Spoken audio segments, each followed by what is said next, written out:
Okay na? So welcome to Sir Win's Accounting Lectures. Ang accounting discussion online na classroom ang approach. Hindi review, kundi first view. Kaya asahan na merong konting jokes, kwento, at kung ano-ano pang segwey na nangyayari sa isang normal na klase. So today, ang pag-uusapan natin ay patungkol sa taxation for corporations. At magsisimula tayo sa kanyang legal definition.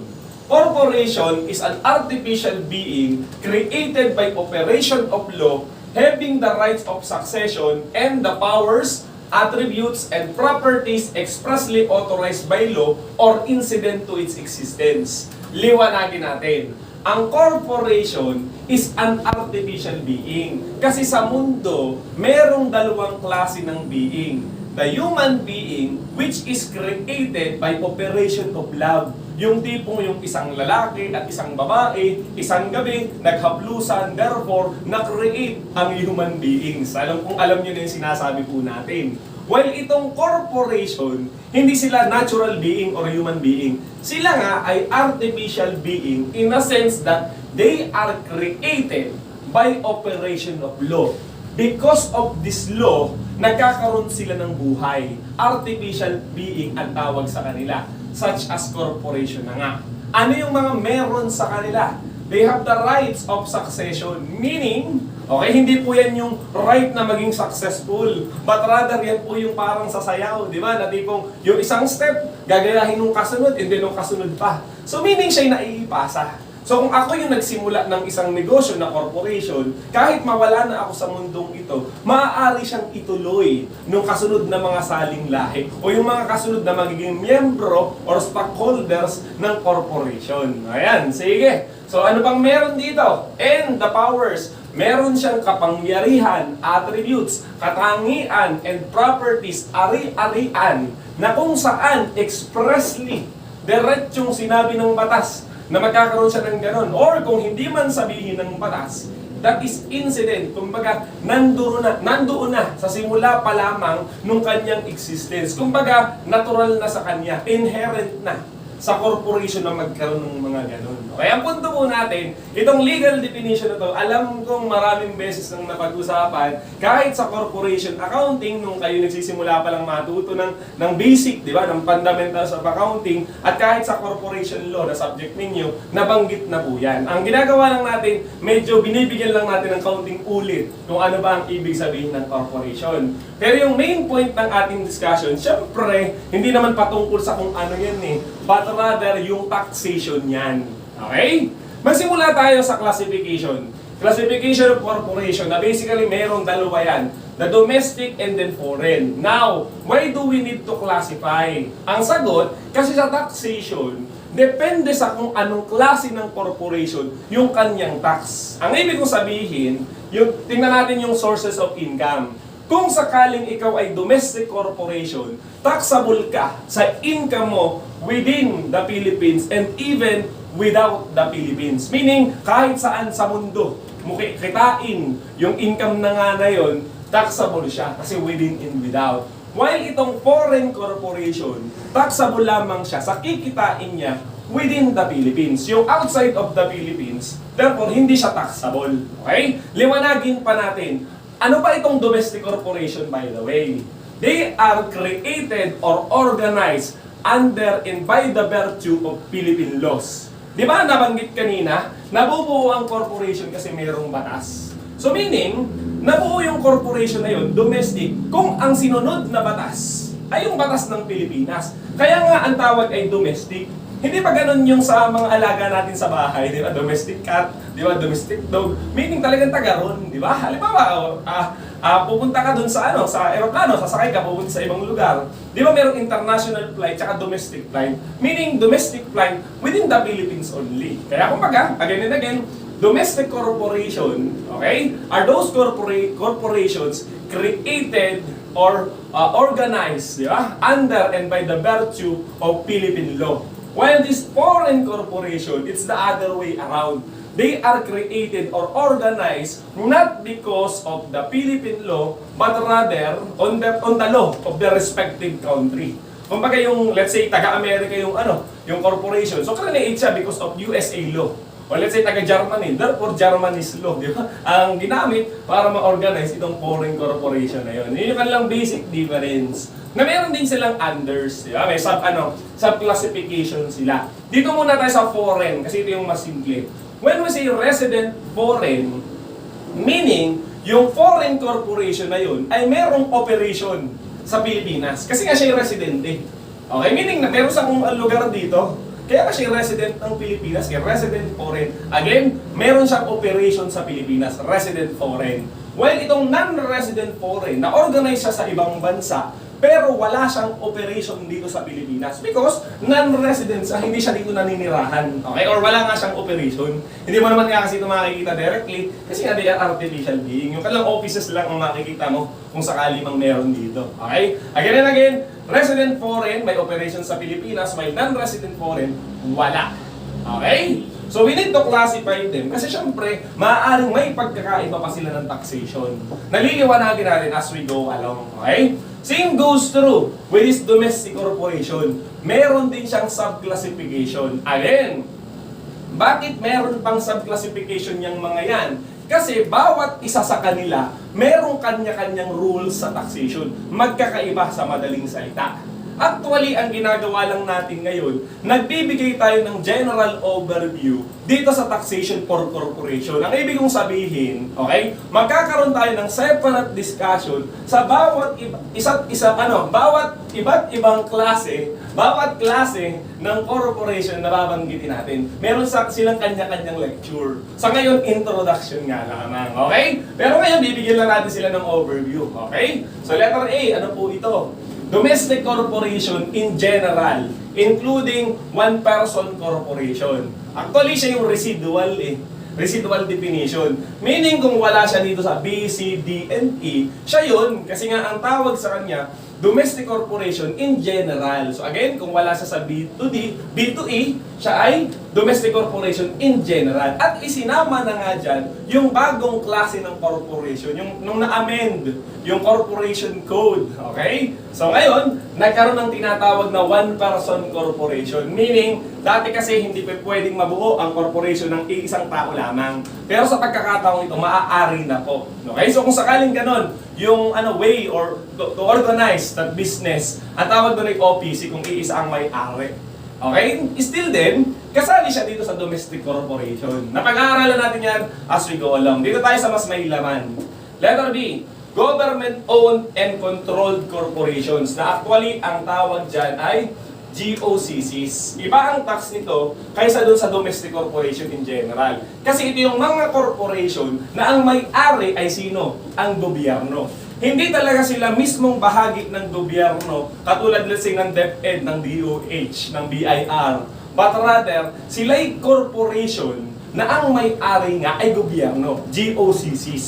Okay? Yung mga example later on na lang. Ang pag-usapan natin, bakit mayroong ganun? Anong dahilan ng gobyerno na nag-create sila ng GOCCs? Madami. Dalawa lang po ang ibibigay natin. Maraming dahilan. Ito yung isa. O, dalawa lang ang ibibigay natin.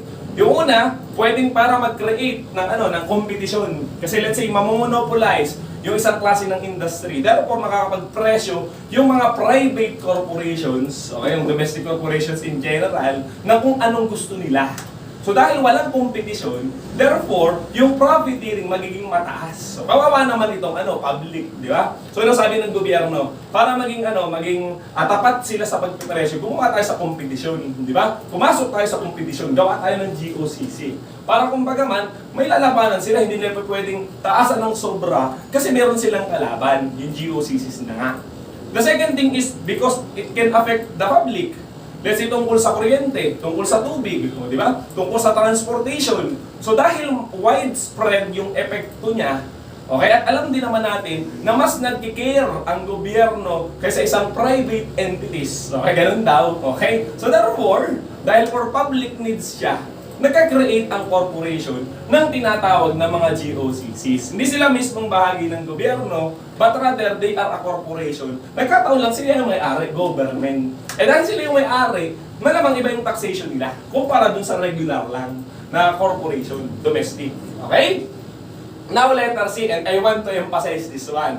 This is what we call taxable partnership, okay? Hindi po kayo nagkakamali po ng rinig, partnership yan. Yung alam natin na partnership, sa partnership and corporation accounting. Okay, yung partnership law na binuo because of a contract, okay? Sa point of view ng taxation, they are taxed as if they are a corporation. Again, ano yung binabanggit natin dito? Yung partnership, paano tinatax? Ang tinatax ba nun yung mismong partner o yung mismong partnership? Ang sagot, yung partnership. Pero ano ang rulings ng taxation para sa partnership? Ang sagot, they are classified for taxation purposes as what? As domestic corporation. Okay? Sana maliwanag yun. Kung meron man ditong kakaiba na taxation para sa partnership, yung tinatawag na GPPs, ano yun? General Professional Partnership. Partnership created for the exercise of profession. Halimbawa, lahat kayo accountant, gumawa kayo ng accounting firm, nagra-render kayo ng accounting services, anong tawag sa inyo? GPPs. Because you are rendering services, okay? In the exercise of your profession, accounting. Okay? Sa pagkakataong yun, hindi siya kasali dito. Hindi siya considered as a corporation. But rather, iba pa siya. Iba pa yung taxation dun. Na pag-uusapan natin as time goes on. Ang pinupunto ko lang, yung isang partnership na regular. Okay, taxable partnership nga. Halimbawa, dalawang magkaibigan, nagtayo ng negosyo, magbebenta sila ng sapatos. Okay, rehistrado yun. Anong taxation nila? Parang corporation. Marami kasi ang nagtatanong sa actual practice. Meron po akong partnership. Ano po ang tax namin? Ay, hindi ko po makakita kung paano. Ang sagot, yung rule sa corporation, yun din yung rule sa partnership. Pero lang kaunting pagkakaiba. Kaya nga siya hiniwalay, di ba? Okay? So, yun. As naalamin din natin as time goes on, di ba? So, may kanya-kanya kasi yung lecture eh. Then letter D. Maganda na po itong dalawang to. Letter D is proprietary educational institution. Tungkol ito saan? Okay? Sa mga schools, educational institution. Okay? Hindi mahalaga kung yan man ay skills o pambata or pang-college whatsoever. Actually, ang binabanggit dito, educational institution. Okay? May tax din po yung mga yan. Iba nga lang ang kanilang rule sa taxation compared with the others. Probably mas mababa. Kasi ang dahilan ng gobyerno ganito. Okay?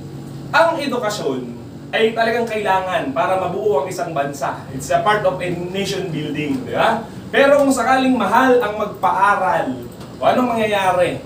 Lalo nang hindi mag-uunlad ang isang bansa. Kasi syempre, mahal magpaaral eh, lalo sa mga private. By the way, hindi po ito yung mga public colleges o public schools, di ba? Yung pinasukan mo ng grade 1, grade 2, di ba? Parang ganon. Okay, hindi po yan, hindi yan yung mga uniform na puti at saka blue. Di ba? Punta lang natin, hindi sila yung mga public schools, but rather, they are those private schools, okay? Na proprietary, okay? Na sila, mas iba ang taxation kumpara sa isang ordinaryo na corporation. Okay? Kasi nga, yun nga yung binabanggit natin, nagbibigay ng pabor ang gobyerno sa mga ganun kasi natural. Ayan. So, mamahal ang edukasyon, lalong walang natutunan ang mga Pilipino, so hindi mag-i-improve ang Pilipinas, kaya iba ang kanyang taxation rulings. Naliliwanagin nga natin sa susunod na panahon. Paulit-ulit po ako, ano? And letter E, yung kahulihan, itong tinatawag na non-profit hospitals. Una, hospital naman tong mga to. Okay? Ang logic din ng gobyerno dyan, kaya iba ang taxation nila. Kasi ang pagpapa-hospital ay minsan hindi naman talaga kayang maiwasan dahil nagkakasakit din tayo at mahal magpa-hospital. Lalong-lalo na kung mas mataas pa ang ipapataw na buwis dun sa mga ospital na yun. Kasi natural, di ba, kung ako yung negosyante, okay na ospital, so anong gagawin ko? Tinatax ako ng malaki. Di ba ipapasa ko din yan sa mga pasyente namin, doon sa mga may sakit, as part of their bills, di ba? Okay, doon sa kanilang mga medical fees. So, ang punto, anong sabi ng gobyerno? Ibahin din natin ang kanilang taxation para hindi naman ganun kalaki. Okay? Pero hindi lahat ng ospital po, hindi ganun kalaki yung mapabayaran nilang buwis na ipapasa dun sa mga pasyente. Okay? Again, hindi po lahat ng ospital. Ang sinasabi dito, non-profit hospital. Sir, may tanong ako. Di ba income tax po yung ating pinag-uusapan? So, ibig sabihin, kailangan magkaroon ng income para magkaroon ng tax. Tama naman yun. Generally, tama po yun. Ay, paano yun? Non-profit po. So, wala silang profit. Okay? Paano po sila magkakatax? Okay? Mali po yun. Mali pong connotation yun. when we hear non-profit organization, yung mga ganun bang bagay, yung mga foundation, hindi naman talaga ibig sabihin nun, sila nag-ooperate as a loss. Or nag-ooperate sila nang walang kinita. Kung ano yung expense, yun lang yung income. Okay, so therefore, 0-0. Hindi po yun ganun sa totoong buhay. In reality, may profit din sila. Ang kaibahan lang, okay? Dahil nga sila yung foundation, not for profit organization, yung kikitain nila ay hindi nila ipamimigay sa mga shareholders, dun sa mga owners ng corporation. But rather, yung kikitain ng ganong klaseng institusyon ay gagamitin lamang sa pagpapaunlad ng mismong kanilang institusyon na rin. Halimbawa, ospital na nga. Okay, kaya nga maraming mga foundation na ospital, di ba? Maraming mga not-for-profit, marami ng mga pinangalan sa santo na ospital. Kasi nga, they are not-for-profit. Yun yung kanilang classification. Pero kung sakaling kikita sila, okay, maaaring yung kita doon ay i-improve doon sa ospital. Let's say, mapatayo ng bagong building para may bago na namang pagdadala ng mga pasyente. Meaning, hindi talaga siya directly ibinibigay as dividends to the shareholders, but rather, okay, ginagamit din siya sa pagde-develop ng mismong organization. Okay, again and again, may tax yan, iba din ang kanyang rulings comparing with the others. Okay, naliliwanagin natin sa mga susunod na panahon. Introduction lamang ngayon. Okay? So let's move on. Ano naman itong tinatawag na categories of income ng corporation? Okay, malamang hindi nagtatrabaho. Wala naman yung physical, yeah? Artificial being nga. Hindi katulad ng tao, makikita mo yan physically. Okay? So wala siyang compensation income. Ang income na maaaring magkaroon ng isang korporasyon, malamang business income. When we say business, it means you are doing that regularly and for profit, di ba? So business income. And this is what we call this passive income. Binabanggit din natin itong categories of income kasi natural, magkaiba rin yung taxation rulings. Depende kung anong klase ng kita ang meron ang corporation. Kung yan ay galing sa negosyo or doon sa mga income niya because of investments, di ba? Yung mga kinikita niya na wala din naman siyang ginagawa. Okay, passive income na nga yun. Okay, so again and again, lahat ng ito ay overview ng mga kasunod na parating na discussion patungkol sa corporation taxation. Okay? So ngayon, tatapusin na po natin. Kung sakaling nag-enjoy ka at mayroong natutunan, maaari nyo i-like itong video discussion na to. Pero kung gusto mo bang may mas matutunan, mas mag-enjoy patungkol sa taxation for corporation, nandito yung aming mga kasunod na mga discussion, maaari nyong mapanood. So yun lamang at maraming salamat.